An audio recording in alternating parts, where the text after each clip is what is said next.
हाँ तो दोस्तों, अगर आप लोग भी धड़कन धनंजय के फैंस हैं तो आप लोग के लिए एक बुरी खबर आ चुकी है। एक लड़का है जो कि धड़कन धनंजय के नाम पर सोशल मीडिया पर काफ़ी ज़्यादा लूटपाट मचा रखा है। हालांकि ये पकड़ा गया है दिल्ली में, धड़कन धनंजय के पास है ये।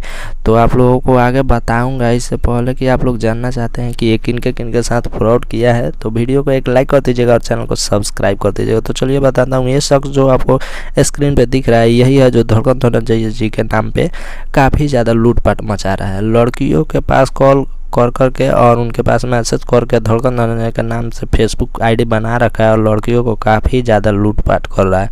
और लड़कियों के पास वीडियो कॉल करता है, मुंह छिपा कर रखता है और स्क्रीन रिकॉर्डर के द्वारा उनका फ़ोन वीडियो बना लेता है और उनको ब्लैकमेल करता है। यही नहीं, ये धड़कन धनंजय जी के राइटरों को भी कॉल करता है, बोलता है मैं यहाँ फंस गया हूँ, वहाँ फंस गया हूँ, और उनसे क्या करता है कि पैसे ऐंठ लेता है। 2-3 राइटरों से ये पैसे ले चुका है और अपना ट्रू कॉलर पे क्या किया है कि धड़कन धनंजय लिख दिया है और डायलर टोन जो होता है वो भी धड़कन धनंजय के नाम से लगा लिया है ताकि आप कॉल कीजिएगा तो आपको धड़कन धनंजय के पास कॉल लग रहा है ऐसा कुछ सुनाई देगा। और आपको ये स्क्रीनशॉट भी दिखा दे रहा हूँ जो कि इसके ट्रू कॉल पर धड़कन धनंजय का नाम है। और इसका मोबाइल पकड़ने पर पता चला कि इसके मोबाइल में कम से कम 30 या 35 लड़कियों का फोन वीडियो शूट था। तो आप लोग भी सावधान हो जाएं, किसी का कॉल आए तो आपको बता दें कि धड़कन धनंजय जी बोल रहे थे कि हमारे पास इतना टाइम नहीं है कि हम किसी के पास कॉल करें और